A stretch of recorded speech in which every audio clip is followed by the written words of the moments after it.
Como vimos aí, as manifestações seguem e estão dando resultado. O preço das passagens já baixou e em muitos lugares ainda pode baixar mais. A PEC 37 foi derrubada. Os deputados federais aprovaram a destinação dos royalties do petróleo para educação e saúde, rejeitaram verbas para a Copa do Mundo, aprovaram novas regras para a distribuição do Fundo de Participação dos Estados e a proposta que torna a corrupção um crime hediondo.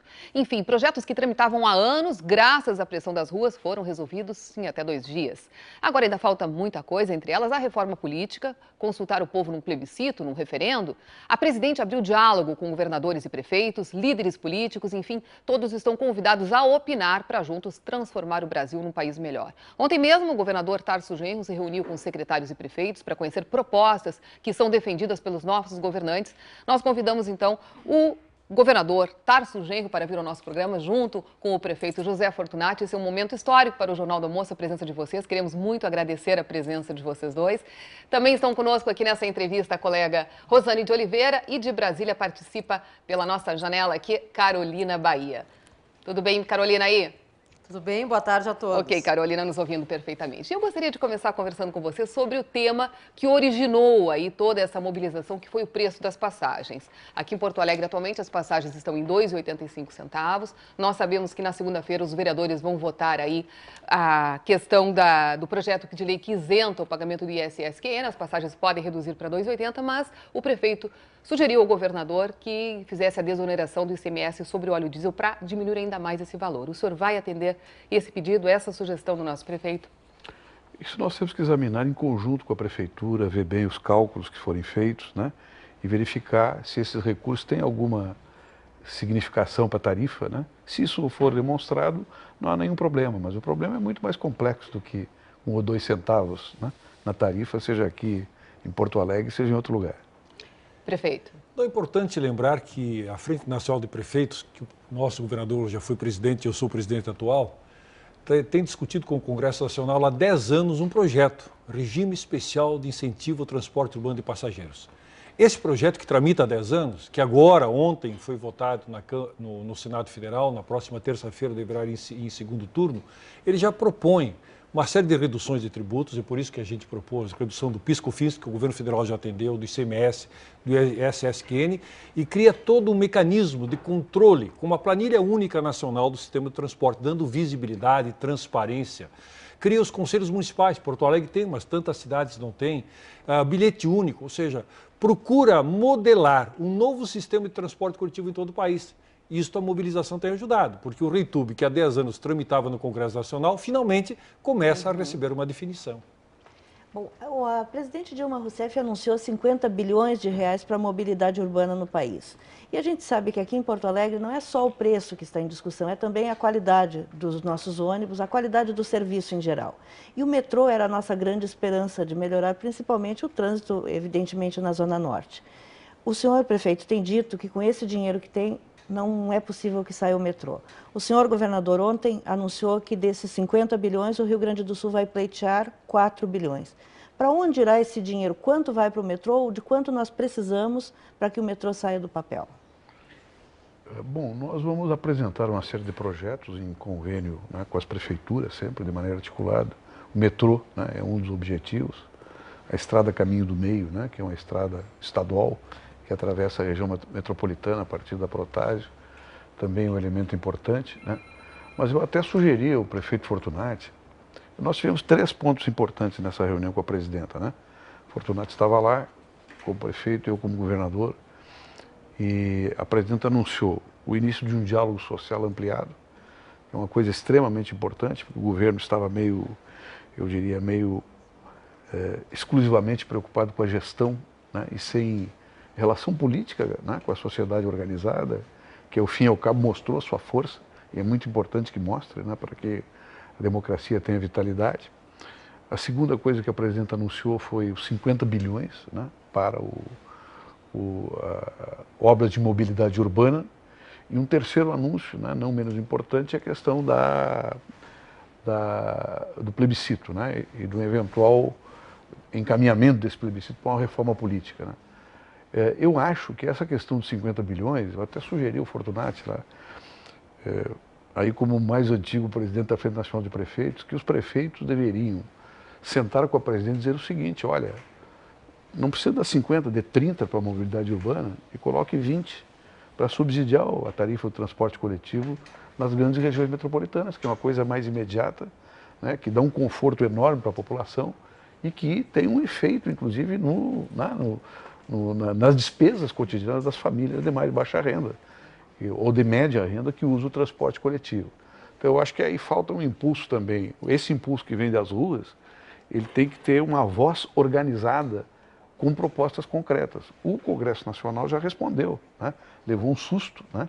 E foi um susto muito bem dado, e começou a votar coisas que estavam arquivadas lá, né, há anos, e coisas muito importantes, né? E coisas muito importantes. Então, eu acho que agora a próxima etapa é ter respostas concretas para essas motivações concretas que levaram o povo à rua. E uma delas, a que começou e aglutinou, foi a questão do preço da tarifa nas regiões metropolitanas. O que é importante, Cristina, é a gente compreender que alguém paga a conta, porque não existe almoço grátis. Aliás, a Carolina, que está em Brasília, sabe disso. Brasília, há muito tempo, não reajusta o seu transporte coletivo. Mas eu pergunto para a Carolina se ela tem coragem de pegar os ônibus em Brasília. Certamente não. Não tem, porque os ônibus são péssimos, de má qualidade, não tem números suficientes. Por quê? Porque a passagem é tão baixa que não dá sustentabilidade para o sistema. Então, a gente não pode entrar na demagogia, no populismo, daqueles que dizem, não, tem que ser de graça, alguém paga a conta, não existe almoço grátis. Então, essa proposta que o governador Tarso faz de usarmos uma parte dos recursos da mobilidade urbana para subsidiar o transporte coletivo, ela é bem aceita e vou discutir com a frente. E a segunda, nós já... Só um parênteses, e aí subsidiar não é dar para os empresários. Não. É entrar na questão do passe livre mesmo, entrar na questão do rebaixamento da tarifa. Dentro do conceito de que diretamente nós vamos ter os conselhos de usuários em todas as cidades, planilha única colocada na internet, entre outros temas. E Porto Alegre tem uma definição muito clara no que diz respeito à sua participação, a participação na busca desses recursos. Nós não abrimos mão do metrô. O que ficou claro, todos os cálculos mostram isso, é de que com 1 bilhão que o governo federal havia nos ofertado na parceria com o governo do estado e prefeitura é insuficiente. Por quê? Porque os preços têm que ser atualizados. A PMI demonstrou que, mesmo que a gente faça o cut and cover, que abre e cria problemas para a cidade, nós precisamos de mais recursos. Não vai se mexer no trajeto. Não se muda do trajeto. Então, o que Porto Alegre vai centrar a sua atenção é na busca de mais recursos para o metrô, tornando-o viável. Nós estamos finalizando os cálculos. Nós contratamos a FIP-USP, que tem dado uma assessoria desde o princípio. Nossos técnicos do Metropol estão finalizando. Eu acredito que do 1 bilhão nós tenhamos que, no mínimo, dobrar em termos de participação da União. Ou seja, 2 bilhões seriam necessários. Carolina Bahia. Hoje o principal tema aqui em Brasília é toda a discussão em torno da reforma política.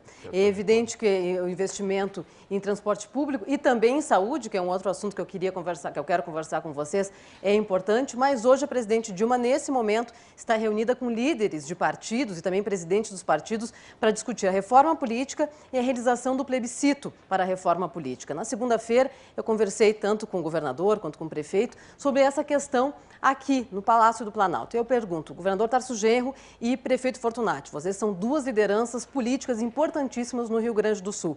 O plebiscito é a melhor saída? Atualmente a saída imediata e positiva, na minha opinião, é o plebiscito, né? Porque no plebiscito, se o governo federal for inteligente, eu acho que ele é inteligente, ele pode fazer algumas perguntas chaves para a crise. A primeira é a seguinte: você quer uma reforma política? A segunda, você pode perguntar: essa reforma política tem que ser feita por esse Congresso ou por uma Câmara Constituinte específica? Aí, obviamente, se a população dizer sim por uma Câmara Constituinte específica, tem que fazer uma emenda constitucional que o Congresso vai fazer, mandatado por uma decisão popular, que é o constituinte originário, né? Que é o povo, em última análise. Então, eu acho que essa questão do plebiscito é a questão chave do processo político, Carolina, se ela for bem encaminhada. Eu tenho feito, né, contatos lá com Brasília, com deputados, com ministros, né, e eu acho que a chave, né, de uma retomada da participação popular por dentro da estrutura orgânica da Constituição, por dentro da democracia, e que prestigie esse grande movimento social que está aí, é exatamente as perguntas que vão ser feitas nesse E plebiscito. o povo está preparado para esse plebiscito? Porque a gente vê um grande número de pessoas nas ruas, mas ainda é uma minoria da população, né? O senhor acredita que o povo, vocês acreditam que o Eu povo acho que, estaria que preparado essa para responder demonstração essas perguntas? de mobilização social que o povo fez, que obrigou o Congresso a se mexer, a votar coisas importantes, responde essa tua pergunta. Está muito mais preparado que o Congresso Nacional, na minha opinião. Não, e democracia é como andar de bicicleta. Quanto mais a gente anda, melhor fica, não tenho dúvida. Eu sou absolutamente a favor, porque as pessoas dizem, não, mas o Congresso vai votar. O Congresso não vai votar reforma política. Aliás, todo mundo concorda. Se votar, não vai atingir as questões fundamentais por Exato. causa dos interesses que tem. Então, tem reforma tributária, todo mundo é a favor. Reforma política, todo mundo... Mas por que não fazem? Porque o atual Congresso, ou mesmo o novo Congresso, no atual modelo, não vai votar por inúmeras questões. Então, eu sou a favor de que seja feito um plebiscito, que a gente consulte a população, de que se esta população deva ou não. E vou mais adiante. Eu quero aqui... Porque um tema que tem sido polêmico, que o governador tem tratado, e eu quero dizer da minha concordância, eu sou a favor da candidatura avulsa. Ao contrário do que alguns dizem que isso enfraquece os partidos, eu acho que é o contrário, fortalece os partidos. Por quê? Nós temos que determinar um determinado percentual para as candidaturas avulsas e um percentual rígido para os partidos. Então nós não teríamos o tiririca num partido. Eu perguntei ontem, estava numa reunião de prefeitos na FAMURS, quantos daqueles presentes sabiam a que partido o tiririca pertencia. Ninguém sabia. Então não fortalece partido. Tiririca pode ser candidato? Pode, avulso. E os partidos apresentam seus candidatos. Ok, nós fazemos um intervalo e a seguir você continua assistindo a entrevista com o governador Tarso Genro e o prefeito José Fortunati.